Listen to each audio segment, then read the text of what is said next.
Bismillahirrahmanirrahim. Assalamualaikum warahmatullahi wabarakatuh.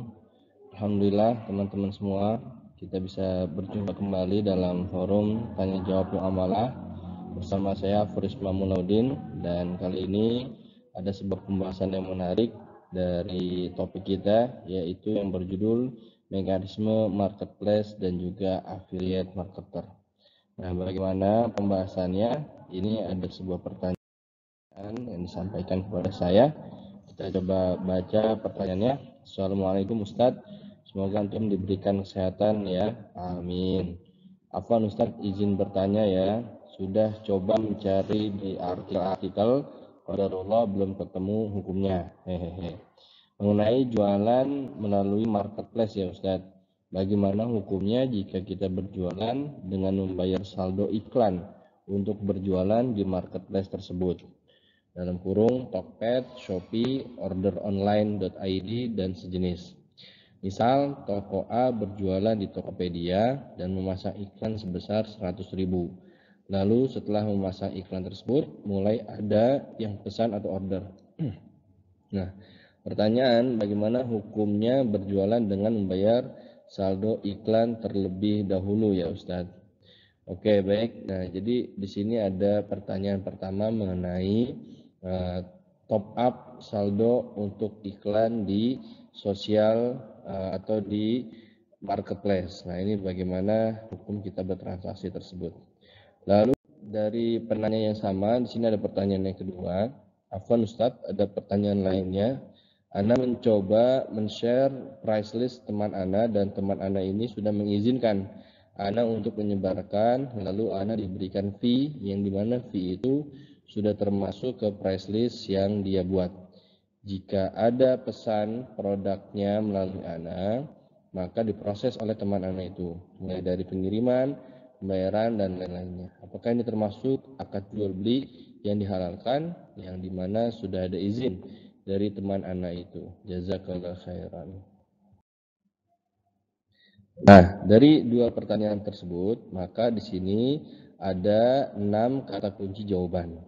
Nah, kata kunci jawaban tersebut yang pertama, berjualan di marketplace itu adalah mekanisme berjualan dengan teknologi di era disrupsi saat ini. Yang kedua, kaidah berjualan di marketplace berlaku juga rukun dan syarat fikih jual beli. Yang ketiga, mekanisme marketplace memperhatikan mekanisme pasar dalam Islam. Yang keempat, inti dari pertanyaannya, top up saldo iklan dalam marketplace berdasarkan kesepakatan dengan merchant atau penjual menggunakan akad ijarah. Yang kelima, iklan dalam marketplace memperhatikan kejujuran dan tidak ada unsur goror serta tadlis. Dan yang keenam, affiliate marketer ini memerankan akad jualah dalam fikih muamalah.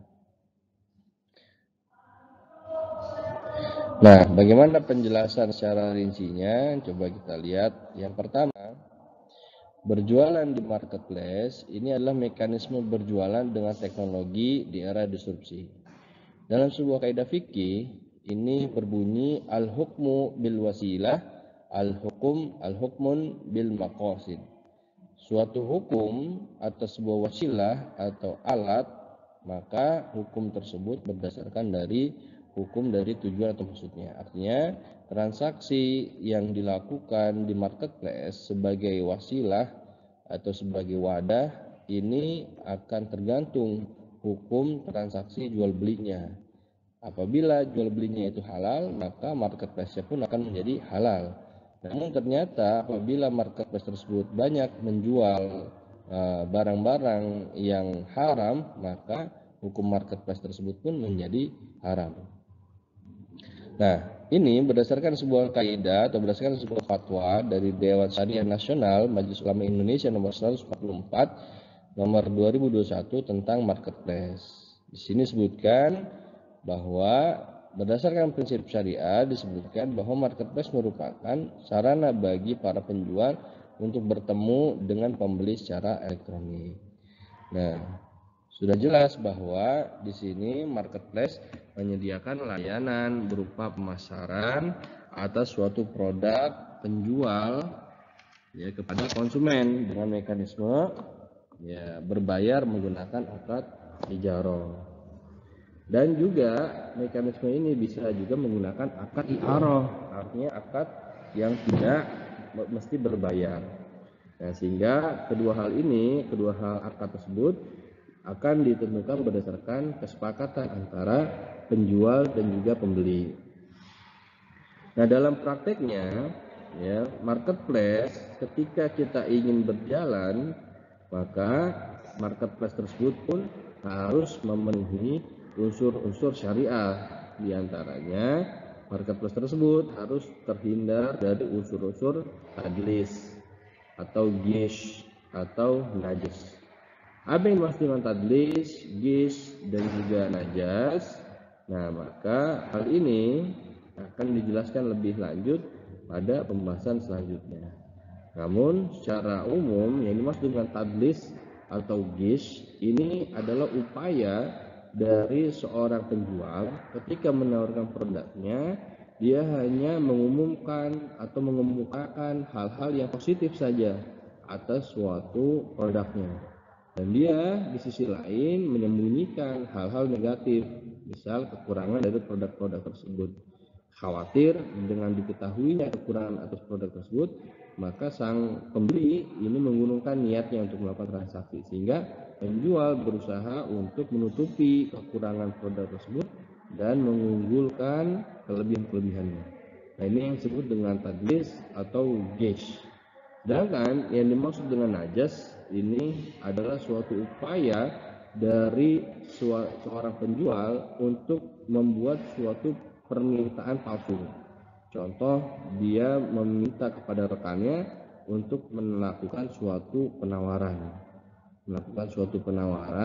atas produk tersebut, sehingga ketika ada 1, 2, atau sekian orang yang melakukan penawaran, maka secara hukum ekonomi harga tersebut akan naik, sehingga penjual yang tadinya tidak tahu menahu ya atas kejadian atau komitmen tersebut menganggap bahwa permintaan dan penawaran ini murni adanya, sehingga harga yang dihasilkan atas dua hukum tersebut ini memang harga yang seharusnya dia keluarkan, padahal itu hanya spekulasi saja antara si penjual dengan rekan-rekannya dengan tujuan meningkatkan harga agar mendapatkan keuntungan yang berlipat ganda dari suatu penawaran yang palsu tadi. Nah, di sini kita bisa lihat bahwa ketika kita melakukan jual beli dalam marketplace, ini berlaku juga rukun dan syarat dalam fikih jual beli. Sebagaimana yang disebutkan dalam kitab Manhajus Salikin karangan Syekh As-Sa'di rahimahullah, bahwa terdapat 6 rukun dan syarat dalam jual beli. Yang pertama, harus antar ridho atau saling ridho. Nah, yang kedua, dalam transaksi tersebut tidak ada unsur-unsur goror atau jahalah. Artinya barang atau penyerahan atau harga tersebut memang harus jelas disampaikan di awal. Yang ketiga, barang tersebut telah mendapatkan izin untuk menjualnya. Artinya si pemilik barang memang ini adalah orang yang berhak sebagai orang utama yang untuk menjualnya. Adapun apabila orang lain ingin menjual barang tersebut ketika dia tidak memilikinya, maka harus memiliki izin terlebih dahulu dari si pemilik barang. Nah, yang keempat, dalam melakukan transaksi, dua orang yang bertransaksi ini itu mereka harus sama-sama akil dan juga baligh. Artinya akalnya ini cerdas dan juga dari si usianya juga sudah cukup matang dalam melakukan transaksi. Yang kelima, dalam transaksi tersebut tidak boleh ada unsur-unsur riba. Artinya jual belinya memang murni jual beli, bukan jual beli antar komoditas ribawi, antara emas dengan emas, perak dengan perak, gandum dengan gandum, syair dengan syair, ya kurma dengan kurma, garam dengan garam. Nah, ketika dua hal tersebut komoditas ribawinya ini terhindarkan ya antara alat tukar maupun bahan makanan pokok, maka jual belinya ini sah, seperti itu. Dan yang keenam, dalam transaksi di marketplace tentunya tidak boleh ada produk-produk yang haram, produk-produk yang dapat membahayakan baik diri sendiri maupun orang lain. Nah, sehingga kaidah-kaidah ini, rukun dan syarat jual beli ya dalam fikih muamalah pun harus diterapkan dalam transaksi di marketplace. Nah, kita lihat di sini bahwa bagaimana mekanisme marketplace memperhatikan mekanisme pasar dalam Islam. Artinya, ketika kita bertransaksi di suatu marketplace, apapun platformnya, maka mekanisme pasar dalam Islam ini harus diperhatikan. Di antaranya, yang pertama harus didasari dengan asas tolong menolong atau dengan asas ta'awun alal birri wa taqwa. Tolong menolong dalam hal kebaikan dan dalam hal ketakwaan. Nah, di antara prinsipnya tolong menolong sama manusia dalam melakukan transaksi jual beli dalam suatu mekanisme pasar ini hendaknya memenuhi daruriyatul khamsah atau memenuhi 5 hal yang pokok, di antaranya untuk memenuhi kebutuhan agama, memenuhi kebutuhan jiwa, memenuhi kebutuhan akal, memenuhi kebutuhan keluarga, dan juga memenuhi kebutuhan harta. Artinya harus menjaga 5 hal pokok dalam maqasid syariah yang sudah dijelaskan oleh para ulama. Dan yang kedua, mekanisme pasar dalam marketplace hendaknya juga saling menguntungkan. Baik si penjual ini mendapatkan harga, si pembeli mendapatkan barang atau jasa yang telah dibelinya, sehingga tidak ada unsur yang saling dirugikan atau dizolimi satu dengan yang lainnya. Nah, sehingga dengan adanya saling keuntungan ini, maka mekanisme pasar terhadap harga ini, harga yang timbul adalah harga yang memang benar murni berdasarkan dari permintaan dan penawaran, bukan harga yang lahir karena ada unsur-unsur penipuan dan segala macamnya. Nah, yang ketiga, dalam mekanisme pasar di Islam ya atau mekanisme pasar Islami ini tidak boleh ada intervensi harga, sebagaimana yang tadi sudah disampaikan bahwa harga tersebut memang murni sesuai dengan apa yang terjadi di lapangan, sunatullah. Allah lah yang menetapkan harga ini naik atau harga itu turun.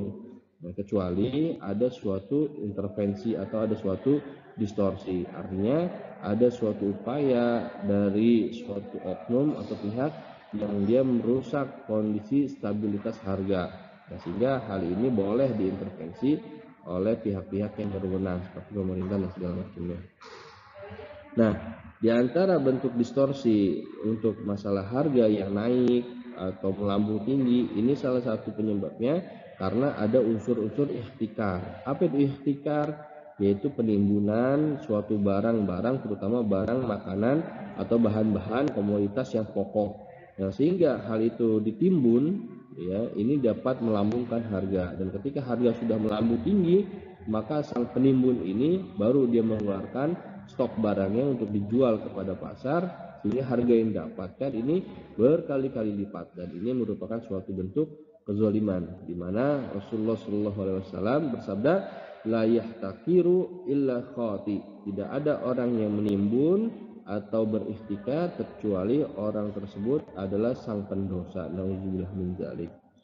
Nah, tadi juga sudah dijelaskan bahwa mekanisme pasar dalam Islam juga harus terhindar dari unsur tadlis, terhindar dari unsur ghish, ya, dan juga terhindar dari unsur-unsur goror atau talaki rukban. Apa yang dimaksud dengan talaki rukban atau talaki jalab? Ini adalah suatu upaya dari seseorang untuk menghentikan produsen menjual langsung ke pasaran, sehingga ada suatu oknum yang mencegat dia di jalan atau dalam suatu proses, sehingga si produsen tidak mengetahui berapa harga yang pas untuk barang yang dijual ini.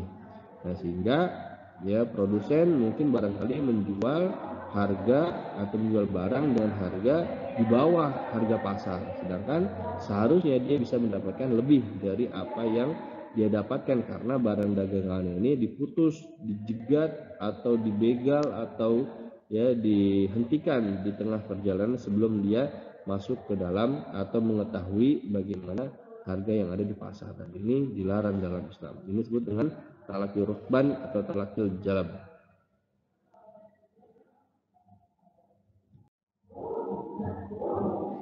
Oke, kita masuk ke dalam inti dari suatu pertanyaan yang disampaikan. Bagaimana jika mekanisme pasar Islam sudah diterapkan dalam marketplace? Nah, apakah ada suatu kasus yang menceritakan top up saldo iklan dalam marketplace? Ya, ini diperbolehkan. Nah, maka jawabannya top up saldo iklan dalam marketplace ini harus berdasarkan kesepakatan dengan merchant. Artinya, marketplace ini memberikan penawaran kepada penjual, maukah penjual untuk menyisihkan anggarannya untuk dana layanan pemasaran. Nah, jika sang penjual ini mau ikut serta, maka harus memiliki konsekuensi yang antaranya adalah membayar iuran tersebut. Nah, bagaimana Islam memandang hal ini? Maka di sini jawabannya adalah top up saldo iklan diperbolehkan karena merupakan layanan dalam marketplace. Nah, ini sudah dibahas dalam fatwa DSN MUI tadi bahwa marketplace adalah penyedia layanan pemasaran. Sehingga saldo iklan atau iklan yang dipasarkan ini merupakan salah satu layanan dalam marketplace. Bagaimana top up-nya? Bagaimana saldonya? Nah, ini sebagai sebuah syarat yang harus dipenuhi oleh merchant dalam mengikuti layanan pemasaran tersebut. Nah, sehingga layanan tersebut menggunakan akad ijarah. Nah, layanan iklan oleh marketplace tadi menggunakan skema ijarah, ya, karena marketplace ini wajib memberikan layanan pemasaran produk penjual sehingga penjual wajib untuk memberikan ujurnya tadi, ya.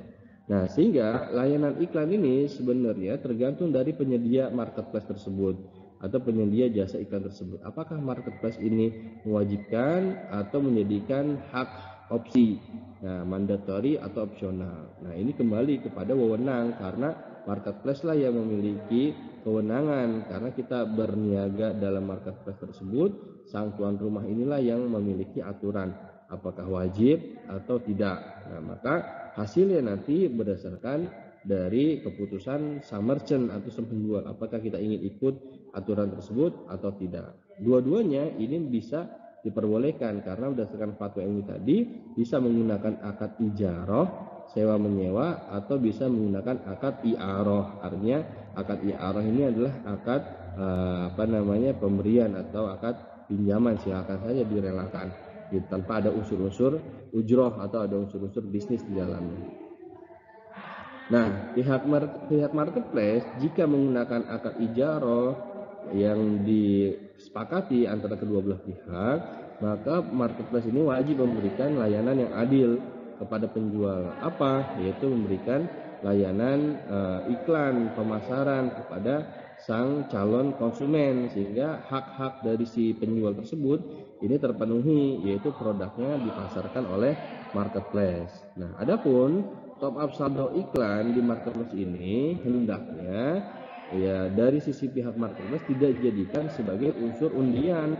Artinya ya semua yang top up saldo iklan di marketplace tersebut ya harus memiliki hak produk ini ditayangkan. Jangan seperti ada 1 dari 10 orang yang tidak ditayangkan iklannya karena berdasarkan undian, atau sebaliknya 5 dari 10 ini tidak ditayangkan karena tidak keluar berdasarkan undian. Nah, jika kejadian seperti itu, skema seperti itu, maka ini masuk dalam kategori gambling atau perjudian. Nah, ini dilarang dalam Islam gitu ya, karena kita sudah mengeluarkan biaya ya sesuai dengan kesepakatan, maka ada hak dan kewajiban. Adapun ketika kita melakukan undian, gambling dengan biaya yang kita keluarkan, ya maka ini bisa termasuk dalam skema unsur-unsur perjudian. Nah, adapun kita sebagai penjual ketika menyepakati oleh marketplace bahwa produk ini akan kita iklankan di marketplace tersebut, maka hendaknya kita manfaatkan momen tersebut untuk memberikan informasi kepada calon konsumen mengenai detail produk yang kita tawarkan agar kita terhindar dari transaksi-transaksi goror, transaksi-transaksi jahalah. Ya, sehingga spesifikasinya, harganya, produknya, barangnya, gambarnya itu semua kita tuangkan dalam iklan tersebut agar tidak hanya ada suatu unsur menarik konsumen saja, tapi kita juga memberikan suatu upaya dalam bentuk edukasi, dalam bentuk sosialisasi, penyampaian informasi atas produk yang kita jual, ya. Nah, sehingga dalam melakukan transaksi tersebut, ya kita hendaknya memasarkan sesuai dengan apa yang ada dalam produk tersebut, ya, agar unsur-unsur kejujuran, unsur-unsur amanah ini tetap terjaga dalam transaksi jual beli di marketplace. Sebagaimana Rasulullah SAW bersabda, "At-tajiru saduqul amin ma'an nabiyyin wasiddiqin wasyuhada'i." Pedagang yang jujur itu akan bersama para nabi, bersama siddiqin, orang-orang jujur, dan juga bersama syuhada, orang-orang yang mati syahid. Ya, sehingga sangat besar kedudukannya pedagang yang jujur dan amanah di mata Allah Subhanahu wa taala. Dan juga hendaknya kita memperhatikan bahwa dalam transaksi atau dalam pemasangan iklan tersebut, ya juga memperhatikan norma-norma syariat Islam, di antaranya tidak menggunakan ya model-model yang ini membuka aurat dan lain sebagainya, sehingga norma-norma syariat Islam, adab-adab Islam itu tetap terjaga dalam iklan yang kita sampaikan, ya. Dan juga tidak memberikan pernyataan atau komentar palsu. Ini dalam artian kita tadi supaya banyak calon pembeli yang masuk ke akun kita, maka gimana caranya kita membuat suatu pemasaran yang ternyata di situ ada unsur penipuan. Nah, hal ini sebisa mungkin kita hindari, ya, agar kita tidak termasuk dari hadis yang disampaikan oleh Rasulullah SAW, "Man ghasyana falaysa minna." Barang siapa yang menipu, maka dia bukan termasuk dari golonganku. Nauzubillah min dzalik. Nah, berikutnya untuk pertanyaan yang kedua, ya, bagaimana kita ketika memasarkan produk teman kita, rekan kita, yang ketika ada order dari pesan yang kita sampaikan, maka akan diproses oleh sang penjual.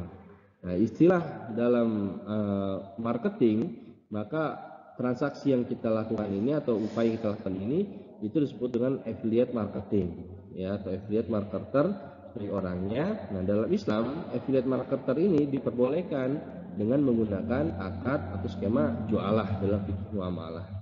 Apa itu jualah? Jadi jualah ini adalah sebuah akad sayembara dari seseorang yang meminta pertolongan kepada orang lain, yang apabila orang lain tersebut ada yang berhasil melakukan atau menolongnya, maka akan diberikan imbalan oleh sang penyembara, gitu, atau sang pesayembara tersebut. Ini ya bisa kita terapkan dalam affiliate marketing, ya. Affiliate marketer di sini melakukan transaksi tentunya atas izin dan konfirmasi dari si pemilik atau si penjual barang, ya. Nah, skemanya tadi menggunakan akad jualah, dan dalam akad jualah ini affiliate marketer ini bekerjanya secara lepas, tidak ada aturan yang mengikat baik dari sisi tempat, waktu, dan segala macamnya. Dia silahkan bekerja karena yang dilihat oleh si penyayembara ini adalah hasilnya, bagaimana dia berhasil mendatangkan calon konsumen kepada si penjual sampai closing, ya, sampai deal. Ketika sudah closing atau deal, maka barulah bonus atau upah tersebut diberikan kepada si affiliate marketer tersebut, ya. Nah, tentunya dalam affiliate marketer ini juga harus perhatikan bagaimana akad-akad atau bagaimana syarat dan rukun dan syarat dalam transaksi jual beli yang tadi sudah kita sebutkan di awal, ada 6. Nah, itu harus terpenuhi sebagai affiliate marketer. Artinya intinya produk yang kita tawarkan itu bukan produk-produk yang diharamkan oleh syariat atau dapat membahayakan masyarakat secara luas.